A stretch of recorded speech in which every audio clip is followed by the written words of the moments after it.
Assalamualaikum warahmatullahi wabarakatuh. Kembali lagi pada perkuliahan Sistem Informasi Akuntansi. Pada pertemuan kita kali ini saya akan membahas mengenai ERP atau Enterprise Resources Planning. Materi ERP ini sebenarnya berkaitan dengan dua materi kita yang sebelumnya. Saudara bisa memahami ERP ini kalau saudara sudah paham dua materi kita mengenai DBMS dan database. Minggu lalu saya sudah memberikan saudara soal beberapa pertanyaan mengenai database manajemen. Sedikit akan saya review mengenai materi tersebut. Ini merupakan hasil dari jawaban saudara, ya. Ini merupakan database saya dalam penyimpanan setiap jawaban yang saudara kirim melalui aplikasi Google Form. Ya, ini juga merupakan sebagai contoh sederhana dalam pengelolaan database manajemen sistem, di mana dalam pengelolaannya saya menggunakan Microsoft Excel untuk contoh yang sederhana saja. Saudara menggunakan aplikasinya yaitu Form Google, sehingga database-nya tersimpan. Kita tahu database itu berbentuk tabel-tabel terdiri dari beberapa field. Contohnya di sini database saya ada nama, name, kelas, kemudian jawaban dari pernyataan yang saya berikan dan jawaban yang saudara berikan. Pertanyaan saya yang kemarin, jelaskanlah apa kaitan antara user, database, dan database manajemen. Itu yang pertama. Yang kedua, saya juga memberikan pertanyaan, jadilah model DBMS itu seperti apa. Saya akan sedikit mereview materi itu. Ini merupakan contoh dari penggunaan database manajemen sistem atau model dari database manajemen sistem, ya.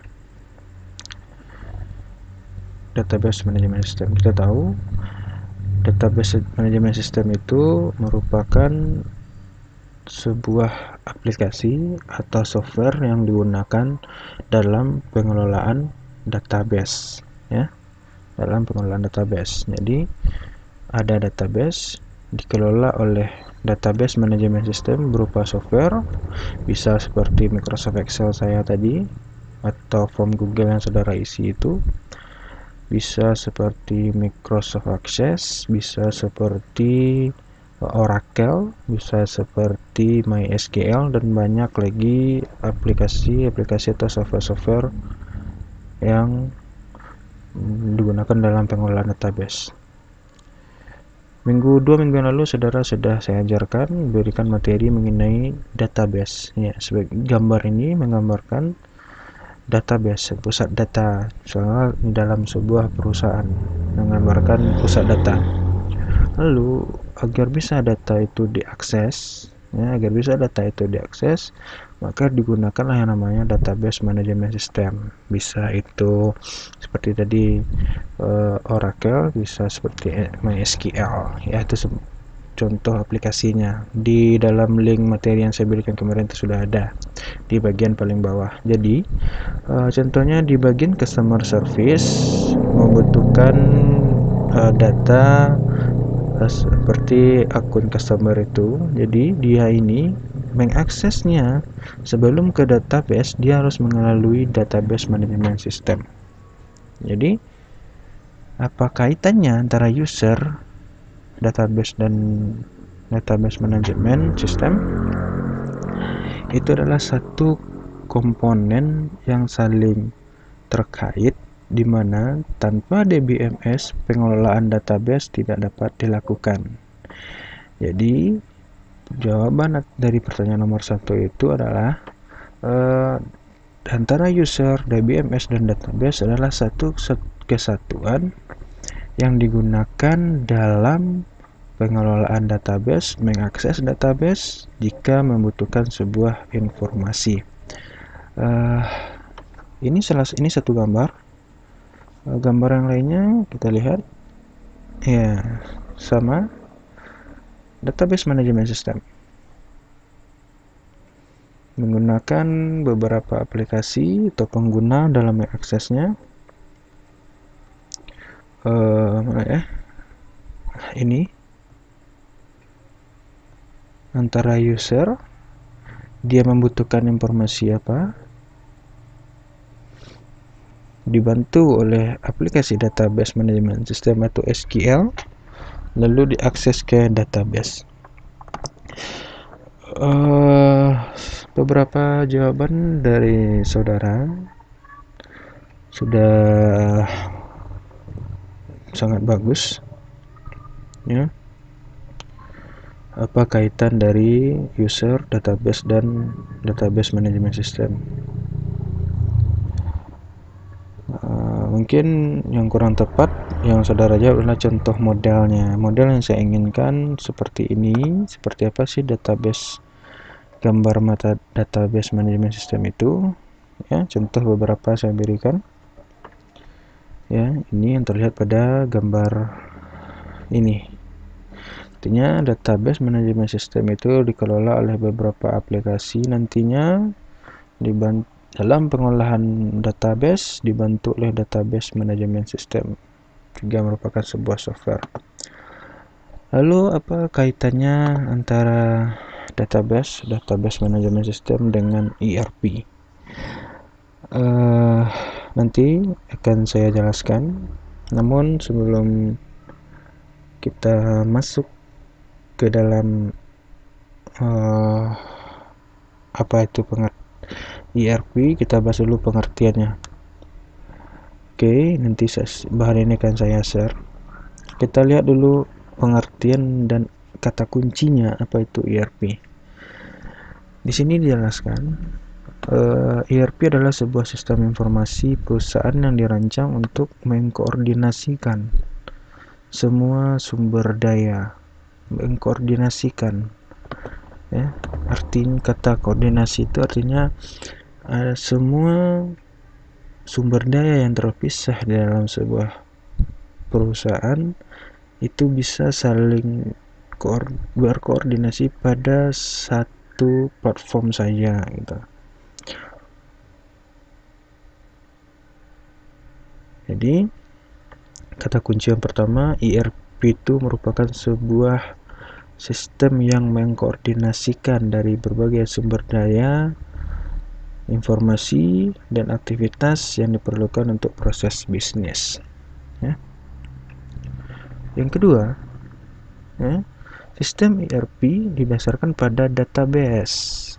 Ya, sistem ERP didasarkan pada database pada umumnya dan rancangan perangkat lunak modular. Artinya ERP itu didasarkan pada database. Jadi seperti yang saya bilang dari awal, dua materi kita yang sebelum ini saling berkaitan dengan ERP. Jadi ERP itu terbentuk dari sebuah database dan adanya sebuah rancangan perangkat lunak untuk mengaksesnya. Oke, itu kata kuncinya. Yang kedua, pengertian ERP itu merupakan software yang mengintegrasikan semua departemen dan fungsi dari suatu perusahaan ke dalam suatu sistem komputer, sehingga mengintegrasikan kata kuncinya sehingga dapat melayani kebutuhan perusahaan, ya. Bisa jadi dari departemen penjualan, HRD-nya, produksi, serta keuangannya. Jadi kata kunci yang kedua, ERP itu sebuah software yang mengintegrasikan baik departemen penjualan, bagian HRD-nya, bagian produksinya, dan kita sebagai orang akuntansi bagian keuangannya dalam pengelolaannya itu terpusat atau terintegrasi, tidak terpisah-pisah. Nah, nanti kita lihat pada contoh gambarnya. Selanjutnya, syarat terpenting dari ERP adalah integrasi. Integrasi diartikan seperti yang saya jelaskan, menggabungkan berbagai kebutuhan pada satu software saja, ya, menggabungkan pada satu software saja dalam satu logical database sehingga memudahkan semua departemen dapat berbagi informasi. Jadi apabila dibutuhkan informasi yang cepat, tidak dulu menunggu dari departemen yang lain, bisa diberikan sebuah otorisasi yang bagi penanggung jawabnya agar dapat mengakses tersebut cukup dengan satu software saja. Nah, ini saya bilang pengertian yang keempat. Database yang ada dapat mengizinkan setiap departemen dalam perusahaan untuk menyimpan dan mengambil informasi secara real time. Jadi, database manajemen ERP itu dapat diambil informasinya secara real time kapanpun, ya. Informasi tersebut dapat dipercaya dan dapat diakses dengan mudah dan disebarluaskan. Jadi kalau kita di bagian keuangan, apabila kita ingin membuat laporan akuntansi pada waktu dalam 1 minggu, 3 harian, boleh-boleh saja. Namun kita tak harus menunggu laporan berapa persediaan yang ada di gudang, berapa beban yang sudah dikeluarkan. Nah, kita bagian keuangan tidak perlu nunggu laporan, baik itu bagian penjualan nantinya, bagian marketing, biaya untuk iklan, ini tidak perlu nunggu lagi karena semuanya sudah tersimpan laporan itu dalam sebuah sistem ERP namanya, ya. Sehingga dapat dengan mudah, dengan cepat kita ngambilnya. Selanjutnya, rancangan perangkat lunak modular harus berarti bahwa bisnis dapat memilih modul-modul yang diperlukan. Artinya, di dalam ERP itu ada beberapa modul yang diperlukan. Artinya modul-modul itu ada beberapa fitur-fitur yang kita butuhkan dalam penggunaan sistem untuk membantu perusahaan kita dalam beroperasi. Di modul-modul itu bisa dikombinasikan, disesuaikan dari vendor yang berbeda. Artinya ada pihak ketiga nanti yang akan membantu mengembangkan software ERP ini atau sistem ERP ini. Tujuannya dalam penggunaan ERP adalah artinya untuk mengkoordinasikan bisnis secara keseluruhan.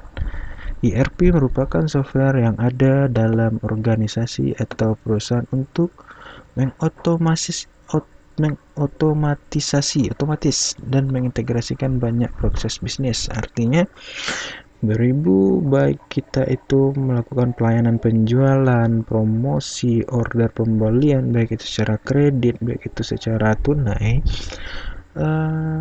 cukup dengan satu sistem saja sudah bisa dilaksanakan. Saya sudah sering memberikan contoh waktu pertemuan kita di kelas bagaimana suatu sistem yang terintegrasi itu bisa memberikan informasi yang real time, ya. Ini nanti bisa saudara baca. Nah, ini adalah konsep dasar dari sebuah ERP, ya. Cara lihatnya saudara dari central database, ya. Ini adalah konsep dasar dari ERP. ERP tersebut, ya, dia mengintegrasikan baik itu bagian front office, baik dalam corporate reporting, baik dalam back office. Kita lihat satu-satu dulu. Back office itu berhubungan dengan supplier. Jadi yang dibutuhkan aplikasinya adalah aplikasi keuangan, aplikasi manufacturing, aplikasi persediaan. Itu datanya tersimpan terpusat pada satu pusat database. Begitu juga bagian front office, bagian penjualan, bagian service atau pelayanan dari customer juga datanya tersimpan pada satu central database. Jadi tidak terpisah-pisah, ya. Ini adalah konsep dasarnya. Oke, saya jelaskan secara ringkas saja. Selanjutnya, ini merupakan evolusi dari sistem ERP tersebut, ya. Cara lihatnya seperti ini. Dia dimulai dari tahun 1960-an, dinamakan dengan MRP, Material Requirement Planning, di mana pada tahun 1960 Sistem yang ada di sebuah organisasi atau perusahaan itu hanya bisa pada bagaimana memanajemen persediaan dan memproduksi, yaitu pada tahun 1960-an. Berkembang lagi sistem MRP menjadi closed loop MRP pada tahun 1970.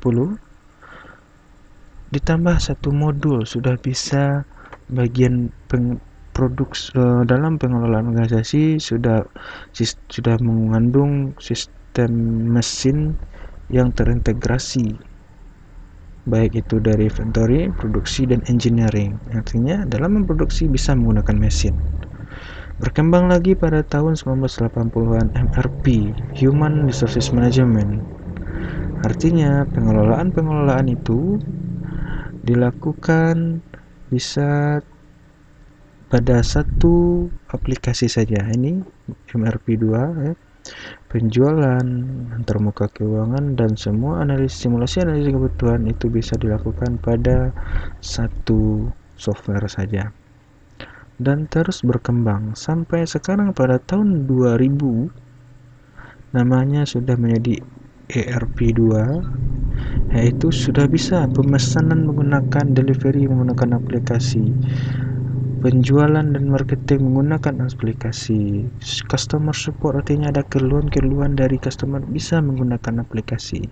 Ini sudah saudara rasakan. Saudara bisa pesan barang, bisa melihat promosi yang diberikan, bahkan jika ada keluhan saudara bisa memberikan pertanyaan kepada perusahaan yang bersangkutan. Jadi ini perkembangan ERP sampai tahun 2000-an ya. Ini dapat saudara baca nanti. Ya inilah yang dikatakan bagaimana sistem yang terintegrasi itu ya. Sistem yang integrasi itu mungkin ini kurang jelas gambarnya. Ini adalah human resources, bagian keuangan dan bagian operasi. Sebelum adanya ERP semuanya itu terpisah ya, dipisah oleh garis putus-putus, artinya terpisah datanya ya, walaupun itu mungkin sudah ada aplikasinya yang mengelola, cuman datanya terpisah. Tapi setelah adanya ERP, bagian human resources, keuangan dan operasi dia itu tersimpan pada satu database saja ya.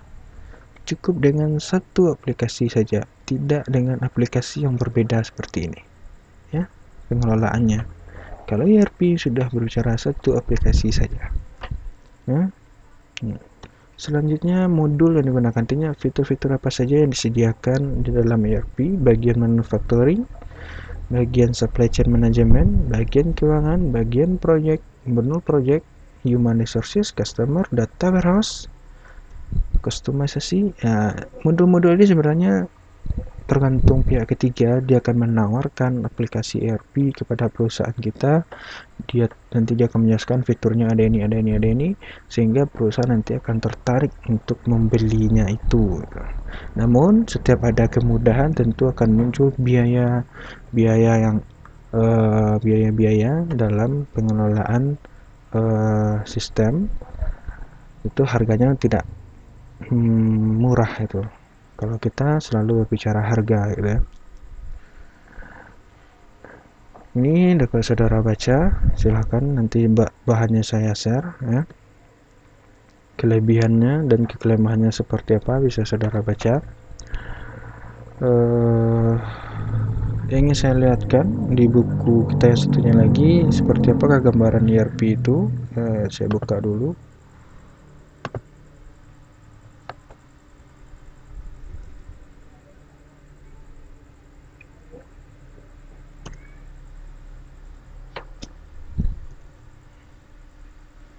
ERP mana dia?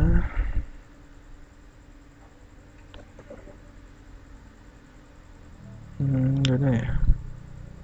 Nah ini ada Enterprise Resources Planning System. Ini sedikit tambahan. Ini adalah pada sistem yang tradisional antara customer, bagian ini pada saat customer itu memesan barang, mengorder, bagian customer, bagian penjualan, akun receivable, baik itu tunai maupun piutang, database-nya satu saja. Nanti bagian manufacturing, bagian produksi, schedule, dan pengiriman juga punya satu database juga. Dan ini bukan sistem yang terintegrasi jika database-nya itu terpisah gitu ya. Nanti dapat memberikan produk ke customer sudah melalui dua database. Begitu juga pada saat melakukan pemesanan bahan baku kepada supplier, bagian manufacturing meminta lalu membeli purchase system ya, dari vendor, baik itu payable inventory. Dalam mengakses ke supplier juga mempunyai satu database. Ini adalah merupakan traditional information system. Sementara jika kita berbicara ERP ya, dan yang kemarin saudara sudah mengenal yang namanya OLTP dan mengenal yang namanya OLAP. Ini adalah sebuah kerangka juga apa yang dikatakan dengan ERP ya. Apa yang dikatakan dengan ERP.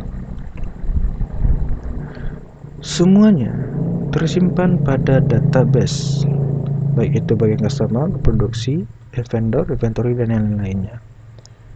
Customer ya, jika dia ingin melakukan pembelian ke kita, itu cukup menggunakan satu software saja atau satu aplikasi saja ya, ini dilambangkan dengan persegi. Artinya untuk mengakses bagian penjualan dan distribusi itu menggunakan online transaction process atau OLTP. Artinya dalam penjualan, bagian pengiriman, bagian logistik, dia menggunakan aplikasi online transaksi proses. Ini sudah saya jelaskan pada materi database. Lalu pada online analytical processing digunakan untuk pengelolaan data warehouse ya. Ini istilah-istilah ini sudah saudara pahami sebelumnya. Jadi pada intinya ERP itu adalah sebuah sistem yang terintegrasi, baik itu dari berbagai departemen, berbagai layanan yang diberikan cukup dengan satu database saja dan tidak terpisah-pisah, sehingga menghasilkan informasi yang real time.